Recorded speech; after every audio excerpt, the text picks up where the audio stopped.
इस कहानी की शुरुआत में हमें एक रकून माँ और उसका एक रकून बच्चा दिखाया गया है जो जंगल में एक बड़े से पेड़ के ऊपर रहते हैं। और फिर उसकी माँ अपने बच्चे को जंगल की सैर कराने के लिए ले जाती है ताकि उसका बच्चा जंगल के कायदे कानून के साथ जंगल में होने वाले खतरे से भी बचना सीख सके, जिससे वो अभी तक अनजान है। और फिर उसकी माँ अपने बच्चे के लिए खाना ढूंढने के लिए एक पत्थर की गुफा के पास पहुंचती है और अपने बच्चे को उस गुफा के अंदर ही रुकने को कहती है ताकि वो वहाँ सुरक्षित रहे, क्योंकि उसके बच्चे को जंगल में होने वाले खतरे के बारे में कुछ भी पता नहीं होता है। वो बच्चा अपनी माँ को खड्डा खोदता हुआ देखता है जिसमें से उसकी माँ उसके लिए खाना निकाल कर लाई होती है, जिसको वो खा लेता है। लेकिन वो बच्चा बहुत ही शैतान होता है और अपनी माँ को फिर से खड्डा खोदता हुआ देखकर उनकी मदद करने के लिए चला जाता है और खड्डा खोदने लग जाता है। लेकिन उसकी माँ फिर से अपने बच्चे को समझाती है और गुफा के अंदर ही रुकने को कहती है। लेकिन वो बच्चा बहुत ही शैतान होता है। अपने माँ के मना करने के बाद भी वो गुफा से बाहर निकलता रहता है और उसकी माँ बार बार उसको गुफा के अंदर उठाकर रखती रहती है और उसको वहीं रुकने को कहती है। लेकिन वो अपनी माँ की एक नहीं सुनता है और तभी उसकी नजर एक चीज पर पड़ती है और वो उसको उठाने के लिए अपनी माँ से छुपते छुपाते गुफा के बाहर निकल जाता है और उस खिलौने जैसे दिखने वाली चीज को उठाकर अपने कान में लगाकर उसकी आवाज को सुन रहा होता है। तभी उसकी माँ उसको सूंघते हुए उसको ढूंढ लेती है और उस पर बहुत गुस्सा होती है और उसका वो खिलौना तोड़ देती है और उसको गुफा के अंदर ही रुकने को कहती है। और फिर वो बच्चा उस टूटे खिलौने को हाथ में पकड़कर उदास बैठा होता है। तभी वहाँ एक पंछी आता है और वो उस पंछी को देखकर उसी की तरह नकल करने लगता है और तभी वो पंछी उसका खिलौना लेकर वहाँ से भागने लगता है और वो बच्चा भी उसका पीछा करने लगता है और भागते हुए वो एक पंछी का झुंड देखता है और बहुत खुश हो जाता है।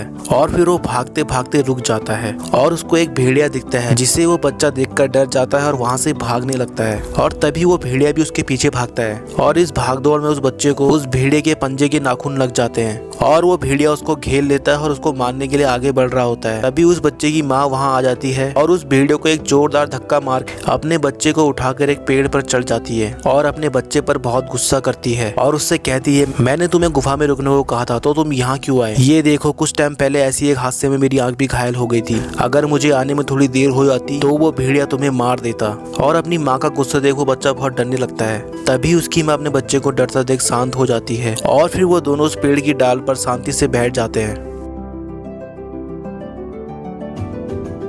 और फिर हम उसी नन्हे बच्चे को देखते हैं जो अब बड़ा हो गया है और उसकी माँ अब इस दुनिया में नहीं है और उसका एक बच्चा भी है जिसको अपनी माँ के सिखाए गए जंगल के कायदे कानून सिखाने के लिए जंगल की सैर कराने के लिए लाया होता है, जैसे कभी उसकी माँ उसको लाया करती थी ताकि उसके जाने के बाद उसके बच्चे अपने बच्चों को ये सब सिखा सके। और फिर हम उस बच्चे को उसी की तरह शैतानियां करता देखते हैं जैसे वो कभी अपने बचपन में अपनी माँ के साथ किया करता था। और फिर वो अपने बच्चे की शैतानी से परेशान हो जाता है और उस पर बहुत गुस्सा करता है, जिससे वो बच्चा बहुत डर जाता है और अपने बच्चे को डरता देख वो उसको समझाने के लिए एक पेड़ के ऊपर ले जाती है और उस पेड़ की डाल पर बैठकर वो उस भेड़िए को अपने बच्चे को दिखाकर अपने बच्चे को बताती है कि कुछ साल पहले इस भेड़िए ने मुझे मारने के लिए मुझ पर अपने पंजों से हमला किया था और उस हमले में मुझे ये चोट लग गई थी और फिर मेरी माँ ने मुझे इस भेड़िए से बचाया था और ये चोट का निशान तभी का है और इसीलिए मेरी माँ ने मुझे जो इस जंगल के बारे में सिखाया है वही मैं तुमको सिखा रहा हूँ। तो आज से जो मैं तुम्हें सिखाऊंगा तुम वही करना और मेरी बात को हमेशा मानना। और इसके अगले सीन में हम उस बच्चे को देखते हैं जो अब पहले से बहुत समझदार और चालाक हो गया है।